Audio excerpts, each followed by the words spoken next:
Hello everyone. जैसा कि आपको पता है कि हमने चैप्टर 4 एनिमल किंगडम यानी कि प्राणी जगत शुरू किया था पिछले अपने 2 वीडियो में। प्राणी जगत के बारे में हमने पढ़ा था।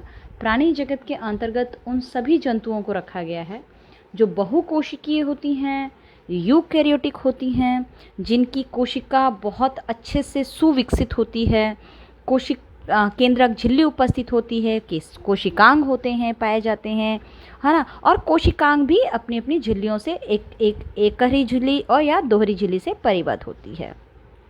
इसके अंतर्गत हमने एक रेखा चित्र किया था प्राणी जगत पर। तो प्राणी जगत को हमने अलग अलग आधार पर वर्गीकृत किया था। वर्गीकृत करने का आधार हमारा था उनका शारीरिक संगठन, समिति, किस प्रकार की समिति है उसमें, और यह समिति है द्विपार्श्व समिति है या असमिति है। देह गुहा के आधार पर अलग अलग संघ को बांटा था। हमने संघ के अंतर्गत लिया था पॉरीफेरा, सिलेंट्रेटा जिसको निडेरिया भी कहते हैं, Ctenophora, Platyhelminthes, Aschelminthes, Annelida, Arthropoda, Mollusca, Echinodermata, Hemichordata and कोडेटा। और हमने अपनी पिछली जो वीडियो था उसमें पॉरीफेरा के लक्षणों के बारे में किया था कि पॉरीफेरा एनिमेलिया जगत में आता है। संगठन स्तर के आधार पर वह कोशिकीय स्तर का है और समिति के आधार पर देखा जाए तो अरियसम्मित है। पॉरीफेरा उसका नाम इसलिए है क्योंकि उसके शरीर पे छोटे छोटे छिद्र उपस्थित हैं और पॉरीफेरा को सामान्य भाषा में स्पंज भी कहा जाता है। ओके, आज हम ले रहे हैं आपका दूसरा संघ जिसको इंग्लिश में फाइलम कहते हैं। दूसरा संघ है निडेरिया जिसको सिलेंट्रेटा भी कहते हैं। तो आज हम लेंगे निडेरिया। ओके, तो चैप्टर 4 प्राणियों का वर्गीकरण के अंतर्गत हमने पिछली बार प्राणियों के वर्गीकरण के अंतर्गत पॉरीफेरा लिया था, संघ पॉरीफेरा के बारे में पढ़ा था। इस बार हम ले रहे हैं सिलेंट्रेटा जिसको निडेरिया भी कहा जाता है। ओके, देखिए सिलेंट्रेटा संघ के जो जानवर होते हैं, प्राणी होते हैं, यह बहुकोशिकीय होते हैं। यह प्राणी बहुकोशिकीय होते हैं। वैसे पॉरीफेरा भी बहुकोशिकीय होते हैं। दूसरा अर्यसम्मित होते हैं। समिति के आधार पे, शारीरिक संगठन के आधार पे अगर देखें तो शारीरिक संगठन जो होता है उत्तकीय स्तर का होता है, लेकिन इनमें अंग नहीं पाए जाते। ये द्विस्तरीय जंतु होते हैं। ओके, यानी कि शरीर में जो देह भित्ति होती है तो शरीर में देह भित्ति से घिरे सिलेंट्रेटा नाम की एक गुहा होती है इनमें, इसलिए इनका नाम सिलेंट्रेटा है, जिसमें भोजन का पाचन व पचे हुए पदार्थ का वितरण होता है। तो इसमें एक गुहानुमा संरचना होती है जिसे सिलेंट्रेटा कहते हैं, इसीलिए इनका नाम पड़ा सिलेंट्रेटा। ओके, अच्छा, इस गुहा को जठर गुहा भी कहा जाता है। सिलेंट्रेटा के जो सिलेंट्रेटा से घिरी हुई भित्ति होती है, इस गुहा को, जिसमें भोजन का पाचन होता है और पचे हुए पदार्थ का पोषक पदार्थ का वितरण होता है, उस गुहा को जठर गुहा भी कहते हैं। ओके, दंश कोशिका इसमें पाई जाती है जिसे नीडोब्लास्ट सेल इंग्लिश में कहते हैं। तो दंश कोशिका पाए जाने के कारण ही इनका नाम है निडेरिया। ओके, दंश कोशिका इंग्लिश में जिसको नीडोब्लास्ट सेल्स कहते हैं, इसीलिए इनका नाम है इस संघ का निडेरिया। ओके, देखिए यह ज़्यादातर समुद्रवासी जंतु होते हैं, यानी कि समुद्र में पाए जाते हैं, परंतु कुछ ऐसे होते हैं अलवणीय जल में भी पाए जाते हैं, जैसे हाइड्रा। ओके, ये जंतु एकल होते हैं, स्वतंत्र रूप से तैरते हैं, किसी आधार पे चिपकते नहीं हैं, जैसे हमने पिछली बार पॉरीफेरा की बात की थी। तो स्वतंत्र रूप से तैरते हैं। ये मैंने बता ही दिया कि जैसा कि मैंने बताया जंतु द्विस्तरीय होते हैं। तो देह भित्ति में बाह्य स्तर अधिचर्म होता है और अंदर का भीतर का जो स्तर होता है उसे अंतःचर्म कहते हैं। दोनों के मध्य एक बिना मतलब जिलेटिन पदार्थ होता है जो कोशिका की नहीं होती है, अकोशिकीय जिलेटिन पदार्थ के बनी हुई एक स्तर होती है मध्य में, जिसे मध्य श्लेष्तक यानी मीजोगीलिया, ये मैं पिछली बार डिस्कस कर चुकी हूँ, मीजोगीलिया नाम का स्तर कहते हैं। तो ये जंतु द्विस्तरीय होते हैं यदि इनके कोशिकीय स्तर के आधार पे देखा जाए तो। ओके, शरीर के मध्य में एक आधार से शीर्ष तक मुख्य गुहा पाई जाती है। जिसे सिलेंट्रियन और जठर गुहा कहा जाता है। ये सबसे मेन है, मैंने आपको बता दिया है, जिसमें भोजन का पाचन होता है और पचे हुए पदार्थ का चारों तरफ वितरण होता है, और जठर गुहा भी उसे कहते हैं, सिलेंट्रियन भी। ओके, इनके शरीर के जो शीर्ष पर पाया जाता है उस छिद्र को मुख कहा जाता है, और जो मुख व गुदा दोनों की तरह कार्य करता है। सिलेंट्रेटा के शरीर के ऊपर जो पाया जाता है एक छिद्रनुमा संरचना, उसे मुख भी कहा जाता है और गुदा, अर्थात इनका पाचन जो होता है वो इनकम्प्लीट डाइजेशन होता है या अपूर्ण होता है। ओके, मुख के चारों तरफ खोखले स्पर्शक पाए जाते हैं, ये मैंने बताया आपको, जिसे इंग्लिश में निडोब्लास्ट सेल्स कहते हैं या निडेरिया कहते हैं, ये भी मैंने शुरू में आपको बता दिया। ओके, जो ये स्पर्शकों का कार्य क्या है, ये स्पर्शक शिकार को पकड़ने के और चलने में सहायता करते हैं। ओके, देह भित्ति में जो दंश कोशिकाएं यानी निडोब्लास्ट के समूह पाए जाते हैं, ये इस संघ की सबसे प्रमुख विशेषता है। ओके, ये दंश जंतुओं को किसी आधार से चिपकने में, आत्मरक्षा करने में, भोजन पकड़ने में, शिकार पकड़ने में, चलने में, इन सब में सहायता करती है, ये जैसे मैं बता चुकी हूँ। इनमें श्वसन, उत्सर्जन, परिसंचरण तंत्र का अभाव होता है, ये चीज़ें नहीं पाई जाती। श्वसन, उत्सर्जन और परिसंचरण तंत्र नहीं पाया जाता है।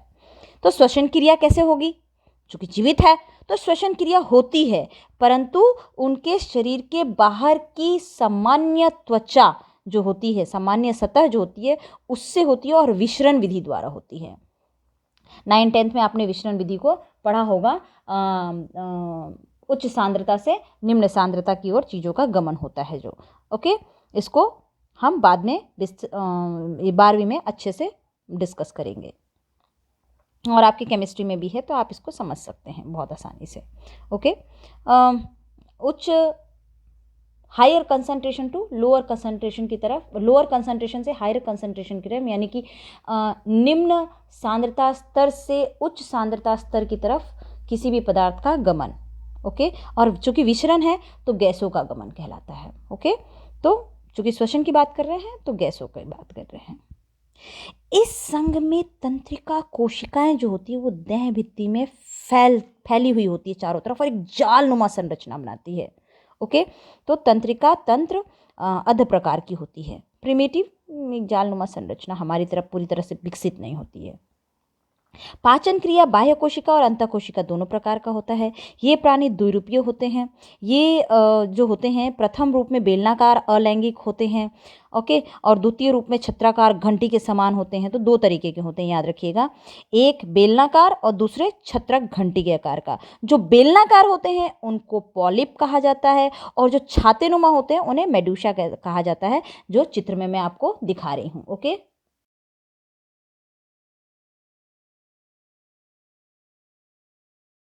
जंतु द्विलिंगी और एक लिंगी दोनों हो सकते हैं। ओके, द्विलिंगी भी हो सकते हैं, एक लिंगी भी हो सकते हैं। इनमें जनन अलैंगिक और लैंगिक दोनों हो सकता है। अलैंगिक जनन मुकुलन द्वारा होता है, जबकि लैंगिक जनन जो होता है शुक्राणु और अंडाणुओं, अलैंगिक जनन, लैंगिक जनन शुक्राणु और अंडाणुओं के वजह से होता है। तो लैंगिक जनन में शुक्राणु व अंडाणु बनते हैं, परिवर्धन अप्रत्यक्ष होता है। और चूंकि जीवन चक्र में जो लार्वा होता है, इनमें लार्वा अवस्था पाई जाती है, तो प्याले नुमा लार्वा पाई जाती है, प्याले की तरह का लार्वा इसमें पाया जाएगा। पॉलिप और मेड्यूसा में एकांतरण पाया जाता है, जिसे मेटाजेनेसिस कहते हैं। एकांतरण आपने पढ़ा होगा, जो वयस्क होता है वो अलग होता है, अलग आकार का होता है, लार्वा होता है वो अलग होता है। ओके, तो इस तरीके से। अच्छा, इन जंतुओं में पुनरोध भवन की क्षमता, सबसे इंपॉर्टेंट बात, पुनरोध भवन की क्षमता पाई जाती है। याद रखिएगा, इन जंतुओं में पुनरोध भवन की क्षमता पाई जाती है। अब अगर इनकी आर्थिक महत्व के बारे में बात करें तो इस संघ के सदस्य कोरल रीफ के नाम से जाना जाता है। कोरल रीफ का निर्माण करते हैं, जो बहुत से पादप और जंतुओं के लिए, जैसे कि स्पंज है, मोलस्का है, मछली वर्ग है, इन सब के लिए रहने के लिए आवास प्रदान करते हैं। और कुछ कोरल रीफ क्या होते हैं, समुद्र में निवास करने वाले जो मनुष्य होते हैं, मनुष्यों के द्वारा जो भवन बनाया जाता है, समुद्र के किनारे जो निवास करते हैं इंसान, उनके घर बनाने के भी काम आते हैं। तो कोरल रीफ से घर भी बनाया जाता है, घरों में भी थोड़े बहुत उपयोग किए जाते हैं। तो समुद्र के किनारे पर कोरल रीफ द्वारा चट्टानों पर एकत्रित होने के कारण कोरल रीफ क्या होता है, चट्टानों पर भी एकत्रित हो जाता है। ओके, तो समुद्र किनारे पर कोरल रीफ द्वारा चट्टानों का रूप भी ले लिया जाता है, इकट्ठा होते होते होते होते चट्टान भी बन जाती हैं। ओके, तो ये था संघ निडेरिया। इनका नाम निडेरिया क्यों पड़ा ये मैंने आपको बता दिया। निडेरिया इसलिए क्योंकि निडोब्लास्ट नाम के दंश कोशिकाएं इनमें उपस्थित होती हैं, दंश कोशिकाएं उपस्थित होती हैं जिसे निडोब्लास्ट कहते हैं, इसीलिए इसका नाम निडेरिया पड़ा संघ। ओके, नेक्स्ट संघ चल रहे हैं हम टिनोफोरा। नेक्स्ट है हमारे टिनोफोरा। ओके, टिनोफोरा को देखने से पहले एक बार कोरल रीफ का डायग्राम देख लीजिए।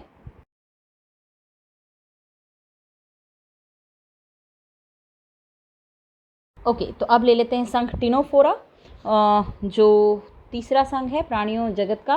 वैसे अगर देखा जाए तो चौथा भी कह सकते हैं, क्योंकि प्राणियों संघ में पहला अगर हम बांटना चाहें तो एक कोशिकीय पॉरीफेरा के पहले एक कोशिकीय प्रोटोजोआ भी हम रख सकते हैं। संघ प्रोटोजोआ, उसके बाद संघ पॉरीफेरा, संघ सिलेंट्रेटा, संघ टिनोफोरा। लेकिन एक कोशिकीय है तो उसको हमने हटा दिया है, अभी बाद में पढ़ेंगे उसके बारे में विस्तार से जब इसका रिवीजन करेंगे। ओके, और अभी हम ले रहे हैं संघ पॉरीफेरा, संघ सिलेंट्रेटा और संघ टिनोफोरा, क्योंकि आपकी बुक में संघ प्रोटोजोआ का वर्णन नहीं किया गया, लेकिन वो भी प्राणी जगत में ही आता है। तो तीसरा हमारे पास टिनोफोरा। देखिए, ये बहुत छोटा संघ है और इसके सारे के सारे सदस्य जो होते हैं वो समुद्र निवासी होती है। तो छोटा संघ और समुद्रवासी सदस्य पाए जाते हैं इसमें। ओके, अब देखिए, अगर शारीरिक संगठन के स्तर पे देखा जाए तो शारीरिक संगठन उत्तकीय स्तर का होता है, इनमें स्पर्शक का अभाव होता है, यह अर्य सम्मित होते हैं, द्विस्तरीय होते हैं। द्विस्तरीय तो देह भित्ति, अधिचर्म और अंतःचर्म की बनी होती है।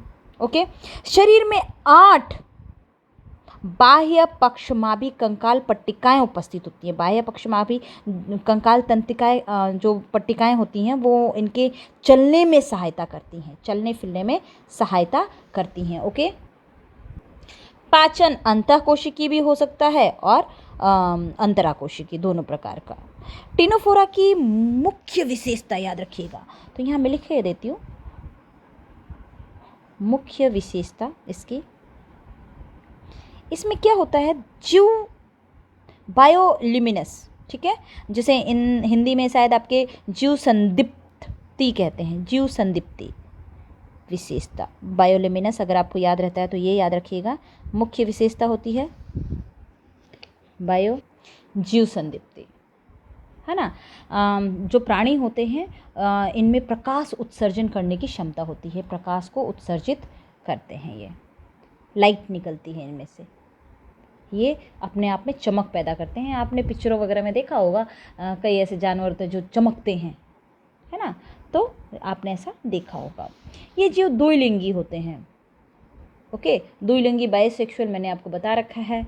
ओके, जनन केवल लैंगिक विधि द्वारा होता है, याद रखिएगा, अलैंगिक विधि इनमें नहीं पाया जाता, जबकि ऊपर निडेरिया में हमने अलैंगिक विधि पढ़ा है, इसमें लैंगिक विधि द्वारा जनन होता है। निषेचन बाह्य होता है। परिवर्धन यानी कि इनका लार्वा से आगे का जो पूरा स्टेप, पूरा मैच्योर होने का, अर्थात लार्वा से एक एडल्ट बनने का, यानी कि वयस्क बनने का पूरा प्रक्रिया को कहते हैं परिवर्धन। तो परिवर्धन अप्रत्यक्ष होता है। अप्रत्यक्ष क्यों? पहले लार्वा, फिर लार्वा से आगे की अवस्था पाई जाती है, तो इसमें लार्वा अवस्था होती है।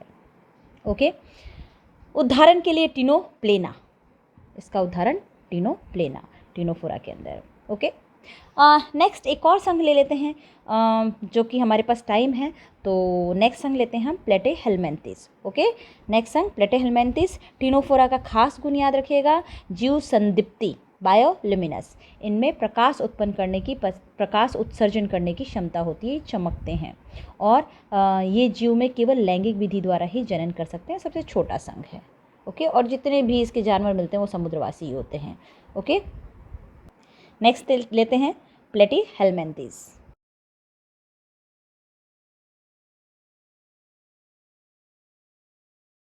तो नेक्स्ट हम ले रहे हैं प्लेटीहेलमिन्थेस। देखिए इसमें एक बात याद रखिएगा, प्लेटीहेलमिन्थेस में इनको चपटे क्रीम के नाम से भी जानते हैं। चपटे क्रीम यानी इनकी जो आकार होती है वो चपटे होती है, फ्लैट वर्म जिसको इंग्लिश में कहते हैं, चपटे क्रीम, चपटे कीड़े। ओके, चपटी होती है, इनका आकार जो होता है वो चपटा होता है। तो शारीरिक की पृष्ठ सतह जो होती है अधर तल पे चपटी होती है, इस कारण इन्हें चपटे क्रीम कहते हैं। और दूसरी बात, यह मनुष्य में परजीव का काम करते हैं, यानी कि मनुष्य के अंदर रहते हैं और उनसे अपना पोषण लेते हैं। तो यह एक प्रकार का परजीव है, जंतुओं के शरीर में परजीव के रूप में रहता है, तो यह परजीवी है। ओके, अब देखा जाए जहाँ तक, तो बहुकोशिकीय तो होता ही है, बहुकोशिकीय है। इसके शरीर जो होती है वो अंग स्तर का होता है। अब देखिए हम आगे बढ़ गए, हम शारीरिक संगठन अंगीय स्तर ले रहे हैं, अंगीय स्तर का होता है, शारीरिक संगठन अंगीय स्तर का होता है, उत्तक से ऊपर आ गया। ओके, तो यह थोड़ा हाई लेवल का हो गया, यह थोड़ा उच्च किस्म का संघ हो गया, थोड़ा बाकी जितने भी संघ हैं उनसे थोड़ा अलग और उच्च किस्म का संघ हो गया। ओके, तो अंगीय स्तर का होता है। समिति के आधार पे देखें तो देखिए समिति भी बदल ले रहा है आपने, मैंने जो आपको रे डायग्राम बताई थी पिछली वीडियो में उसमें देखिएगा यह क्या है, द्विपार्श्व सममित, समिति के आधार पे द्विपार्श्व सममित, द्विपार्श्व सममित। ओके, तो इस संघ के जंतु द्विपार्श्व सममित होते हैं, अंगीय स्तर होता है, इनमें देह गुहा उपस्थित होती है, इनमें देह गुहा उपस्थित होती है, अनुपस्थित होती है, देह गुहा अनुपस्थित होती है इनमें। ठीक है, तो यह जंतु द्विपार्श्व सममित होते हैं, अंगीय स्तर के होते हैं तथा देह गुहा रहित होते हैं, अनुपस्थित होती है। यह परजीवी के रूप में मनुष्यों के अंदर पाए जाते हैं या जंतुओं के शरीर के, किसी भी जंतु के शरीर के अंदर पाए जाते हैं। चूँकि इनका जो अदर सतह इनके शरीर चपटी होती है इसलिए इनको चपटी क्रीम के नाम से भी जाना जाता है। ओके, अब अगर इस जंतु की कोशिकीय स्तर की बात करें तो इनके शरीर की कोशिका स्तर होती है, अभी तक हम द्विस्तरीय पढ़ रहे थे, है ना, जिसे द्विस्तरीय अर्थात डिप्लोब्लास्टिक या ट्रिप्लोब्लास्टिक है।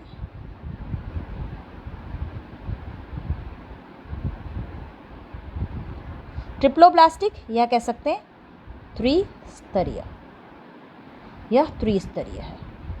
ओके, द्विपार्श्व सममित होते हैं, ये मैं बता चुकी हूँ। अगुहीय होते हैं, देह गुहा अनुपस्थित होता है या कह सकते हैं अगुहीय होते हैं। ओके, अधिकांश परजीव होते हैं जो जंतुओं के अंदर रहते हैं और कुछ स्वतंत्र रूप से भी रहते हैं। शारीरिक संगठन अंग स्तर का होता है, तो शरीर में कोशिकाएं मिलकर के एक निश्चित उत्तक बनाती हैं, उत्तक मिलकर के अंगों का निर्माण करते हैं। ओके, देखिए यह जो जंतु है प्लेटीहेलमिन्थेस संघ, यह रोग कारक जंतु है, इनसे कई बीमारियां होती हैं। भेड़ों की पित्तनली में, मनुष्यों की व सुअर के आहार नाल में, मनुष्यों के फेफड़े में, मनुष्यों की रुधिर वाहिनी में, छोटी आंत में काफ़ी बीमारियां होती हैं इनसे, है ना। लोमड़ी, भेड़िए उनकी छोटी आंतों में पाए जाते हैं, मनुष्य की आंत में, आंत के पीछे वाले भाग में बहुत सारी बीमारियां ये करते हैं। ओके, और चूँकि ये चपटे होते हैं आकार में इसलिए इनको चपटे क्रीम कहते हैं। शरीर के बारे में अगर बात करें तो शरीर खंडित होती है, अखंडित भी हो सकती है। शरीर पर मोटा क्यूटिकल का आवरण होता है जो इसको परजीवी रूप में जिंदा रखता है, किसी भी शरीर के अंदर, किसी भी दूसरे परजीव के अंदर जिंदा रखता है इसको। तो क्यूटिकल का मोटा आवरण पाया जाता है जो परजीव होने का विशेष अनुकूलन है, तो मोटा क्यूटिकल का आवरण। शरीर त्रिस्तरीय होती है, एक्टोडर्म, एंडोडर्म और मेसोडर्म तीनों स्तर होते हैं भ्रूणीय स्तर के। ओके, जंतु में आहार नाल अपूर्ण होता है। आहार नाल क्या होता है? अपूर्ण, इनकम्प्लीट, यानी मुख और गुदा नहीं पाया जाता। मुख पाया जाता है लेकिन गुदा का अभाव होता है। ओके, परपोषी पर चिपकने के बाद यह अपने चूसकांग, चूँकि यह परजीव है, तो किसी भी जंतु में जाएंगे, उस जंतु को हम परपोषी कहेंगे, होस्ट, उसमें अपने चूसकांग को ये धंसा देते हैं और चूसकांग से चूस के अपना पोषक आहार लेते हैं। और जहाँ पर जिस जंतु के अंदर ये अपने चूसकांग जहाँ पर धंसाते हैं वहाँ वो घाव हो जाता है और धीरे धीरे घाव वो इतना बढ़ जाता है कि फिर जैसे मनुष्यों में घाव बढ़ जाता है तो एक फुंसी के आकार की शरीर के बाहर दिखाई देती है, वो फूटती है और बड़ा घाव होने लगता है और इस तरीके से आगे। तो परपोषी पर चिपकने के लिए चूसकांग पाए जाते हैं और फीता कृमि में आहार नाल अनुपस्थित होते हैं। चपटे कृमि भी कहते हैं इनको, फीता कृमित भी कहते हैं, ये लिख दो। ओके, फीता कृमि। ओके, आहार नाल अनुपस्थित होता है, अपूर्ण होता है, अनुपस्थित होता है। शरीर अगुह्य होता है, ये भी मैंने लिख दिया, अगुह्य या देहगुहा अनुपस्थित। ओके, विभिन्न अंगों के मध्य जो खाली स्थान होते हैं विशेषकर पैरेन्काइमा उत्तक द्वारा भरा हुआ होता है।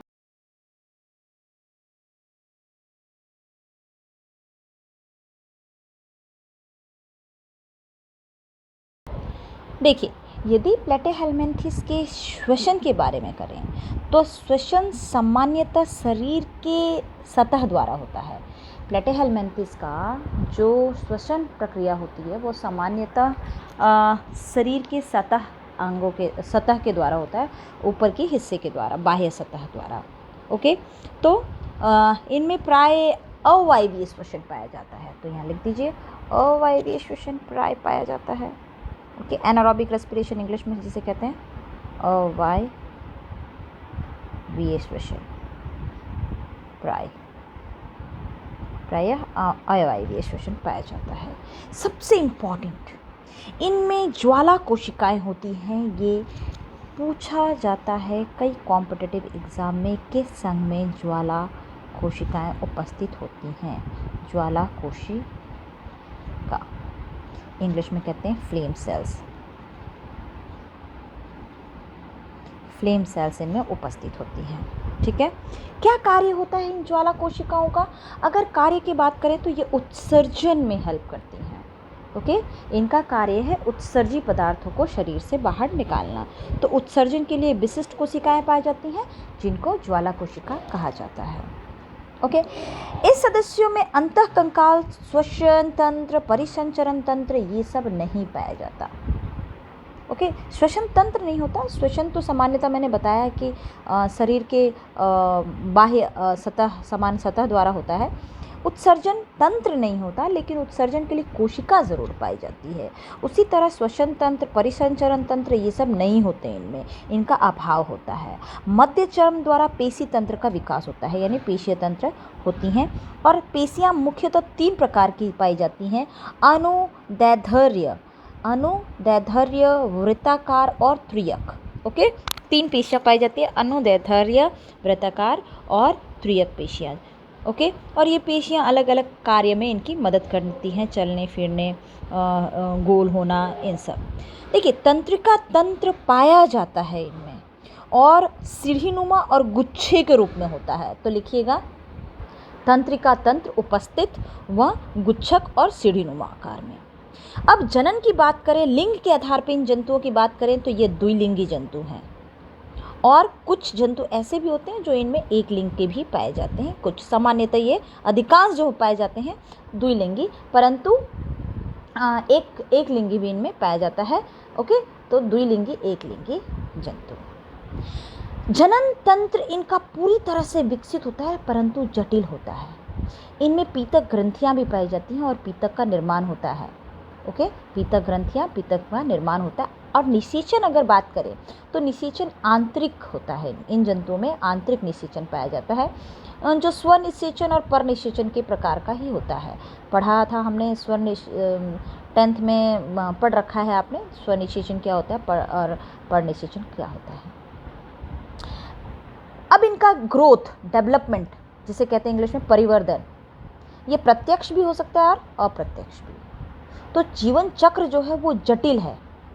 ओके, और एक से अधिक परिपोषियों में पूर्ण होता है, एक ही परिपोषी में नहीं होता। परिपोषी यानी इनके जीवित रहने के लिए एक ही परिपोषी काफ़ी नहीं, एक से दूसरे से तीसरे से पास होते रहते हैं। तो परिवर्धन के समय लार्वा अवस्था पाई जाती है, इसमें भी लार्वा अवस्था होती है। ओके, आर्थिक महत्व इनका कुछ नहीं है, ये रोग कारक की दृष्टि से महत्वपूर्ण है, ये रोग कारक है। ये जंतु ज़्यादातर जंतुओं में और मनुष्यों में क्या करते हैं, ये प्राणी रोग उत्पन्न करते हैं। ओके, तो ये रोग कारक है। तो अभी हमने संघ पढ़ा प्लेटेहेल्मिन्थेस, इनको चपटे कृमि भी कहते हैं अर्थात फीता कृमि भी कहते हैं। ये परजीवी होते हैं। इनके जो स्तर होता है अंगीय स्तर होता है अर्थात अंग का विकास होता है इनमें। द्विपार्श्व सम्मित होते हैं। देह गुहा अनुपस्थित होता है अर्थात अगुह्य होते हैं। त्रिस्तरीय ट्रिप्लोब्लास्टिक होते हैं। आहार नाल अपूर्ण होता है, अवायवीय होता है। ज्वाला कोशिका इसमें होती हैं जो उत्सर्जन में मदद करती हैं, परंतु श्वसन तंत्र और परिसंचरण तंत्र नहीं होता। श्वसन तंत्र जो है वो सामान्यतः सतह द्वारा होता है और ये अधिकांश द्विलिंगी जंतु होते हैं। तंत्रिका तंत्र इनमें उपस्थित होता है, सीढ़ीनुमा और गुच्छे के युक्त होता है। लिखिएगा तंत्रिका तंत्र। ओके, तंत्रिका तंत्र कैसा होता है, सीढ़ीनुमा व तथा कर लीजिए गुच्छक, दोनों तरीके के होते हैं गुच्छक। ओके, और ये द्विलिंगी जंतु होते हैं। ओके, जंतु कैसे होते हैं, द्विलिंगी, अधिकांश जंतु।